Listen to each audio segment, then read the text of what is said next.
Je finis un match. Après ce match, il y a un journaliste qui vient et qui me dit qu'il veut faire une interview parce que j'étais en Thaïlande, j'étais en Grèce, t'es encore jeune, mais t'as fait beaucoup de pays. Donc les fans veulent te connaître.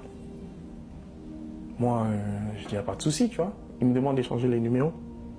On échange les numéros. Et à cette époque, mon agent, je lui demande, ah, il y a ce journaliste qui veut me parler, je sais comment. Il dit, tu vas, tu fais l'interview, comme là, comme on est là, mais parle pas. T'es pas content parce que tu joues pas, parce qu'à cette époque, je jouais pas. Parle pas de changer de club, reste concentré sur ton contrat. Donc on fixe le jour. J'arrive au rendez-vous, c'était dans un café posé dans une ville d'Angleterre. J'arrive, je lui serre la main, il me regarde droit dans les yeux, il me dit qu'il n'est pas journaliste. C'est un blanc, c'est pas un noir. Il me dit que lui n'est pas journaliste. Je dis, ouais, mais si vous êtes un agent, un président, je suis pas intéressé, quoi. Il dit non, nous gouvernons ce monde. Et si tu veux faire partir de l'élite, tu dois entrer dans l'élite. Je dis, mais oh. Tu vois, moi, à cette époque, je regardais les vidéos YouTube de temps en temps. Tu vas dire, ah, telle personne a vendu son âme, telle personne a fait ci. Mais pendant que ce mec me parle de ça, qu'est-ce que j'entends? La voix de ma mère. Ma mère était très spirituelle, comme je te disais. Et la personne qui est dans la pièce ce soir avec nous peut te dire ça. Il la connaissait mieux que moi. Moi, je l'ai connue que 12 ans. Lui, il a connu plus de 40 ans. Et elle me dit, tu peux faire tout ce que tu veux, Khalil, mais ne vends jamais ton âme. Ça, c'était, j'avais 9 ans. Fast forward, plusieurs années. J'ai ce mec en face de moi, il me dit ça. C'est la voix de ma mère comme un parapluie. Ne vends pas ton âme.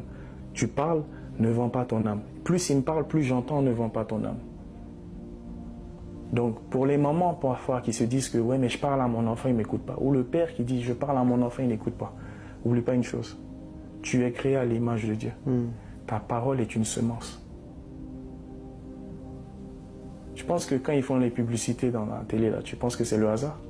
Ils plantent une graine dans ton subconscient. En tant que parent, tu es censé semer des graines dans ton enfant. C'est ce que ma mère a fait. Et cette graine a germé le jour où j'en avais besoin. Imagine, elle ne m'avait jamais dit de ne pas vendre mon âme. Donc ce monsieur me propose ça. Donc moi, je suis curieux. J'entends, vends pas ton âme dans mon esprit, mais je dis, mais qu'est-ce que je dois faire pour entrer dans l'élite? Il me regarde droit dans les yeux, il a dit, ça n'a rien de physique, tout est spirituel en ce monde. Wow. Je te répète, c'est pas un marabout, c'est un blanc.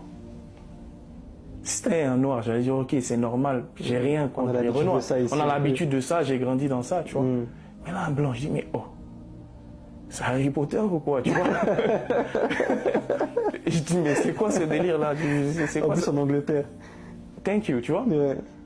Et quand il me dit ça, il me dit, si tu es prêt et qu'on a ton feu vert, je te donnerai la localité. Tu viens, une voiture viendra te chercher et on t'initiera. Je dis, ok, mais avant d'arriver là, qu'est-ce que je dois faire? Il dit, il y a plusieurs fonctions, plusieurs manières d'entrer. Tu peux te donner toi-même, mais ta durée de vie sera limitée. Tu vas avoir une carrière longue, 10 ans, 15 ans, mais tu vas mourir à 45 ans. Ne croyez pas que les artistes vous voyez mourir bêtement. Là. Ils savaient qu'ils allaient mourir. Ils ont eu une gloire éphémère, ils ont choisi la gloire éphémère. J'ai eu le choix de choisir la gloire éphémère, mais Dieu m'a sauvé. Ouais. Et quand je parle, il y a beaucoup qui se reconnaissent dans ce que je dis. Si tu crois pas, c'est pas mon problème. Moi, je parle la vérité. Et la vérité n'a pas besoin d'être crue pour être la vérité.